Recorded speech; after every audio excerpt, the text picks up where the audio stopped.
बूढ़ा बाप सर झुकाए कमरे से निकला और बाहर सहन में आकर अपने बेटे के पास बैठ गया। बेटा अखबार में मशगूल बाप को सलाम कहा, सुबह बखैर कहकर फिर अखबार पढ़ने लगा। इतने में बाप ने पास पड़े बेटे के टैबलेट को उठाया और एक नज़र देखते हुए पूछा, बेटा ये क्या है? बेटे ने एक नज़र अखबार से उठाई और टैबलेट को देखते हुए कहा, पापा ये टैबलेट है। ये कहकर वो दोबारा अखबार पढ़ने में मसरूफ़ हो गया। बाप को समझ ना आई। उसने दोबारा बेटे की तरफ मोहब्बत भरी नज़रों से देखते हुए पूछा, बेटा क्या है ये? बेटे ने तेवरी चढ़ाकर लहजे को थोड़ा गर्म करके दोबारा से कहा, टैबलेट है, बताया तो है। थोड़ी देर बाद बाप ने फिर पूछा, बेटा ये काम कैसे करता है? बेटे ने अखबार एक तरफ फेंकते हुए गुस्से से बाप की तरफ देखा और बोला, पापा बताया तो है टैबलेट है, आपको जो नहीं पता तो बार बार क्यों पूछते हैं इस बारे में? बाप वहां से उठा और कमरे की तरफ चल दिया। चुपचाप।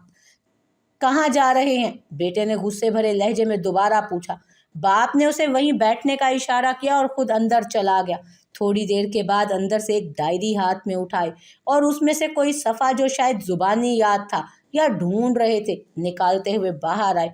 डायरी खोलते हुए लाकर बेटे की गोद में रखी और दाएं सफ़े पर हाथ रखते हुए इशारा किया कि ये पढ़ो ऊंची आवाज़ में।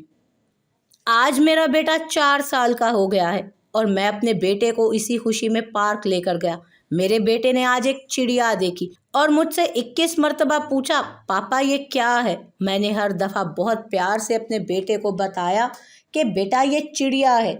मैं हर दफ़ा उसकी तोतली ज़ुबान पर मोहब्बत भरी निगाहों से उसकी तरफ देखता और खुश होता था। और अगर मेरा बेटा आज मुझसे 1000 मरतबा भी पूछता तो मैं उसे 1000 मरतबा बताता। बेटे ने ये अल्फाज पढ़ते ही बाप को गले लगा लिया और उसके माथे पर बोसा देते हुए मोहब्बत भरी निगाहों से देखते हुए कहा, अब्बू 21 मरतबा चिड़िया बताया, एक दफ़ा माफ़ भी कर देना। जहाँ रब ने माँ के कदमों तले जन्नत को रखा है, वहाँ ये भी मत भूले कि बाप को उस जन्नत का दरवाज़ा कहा है।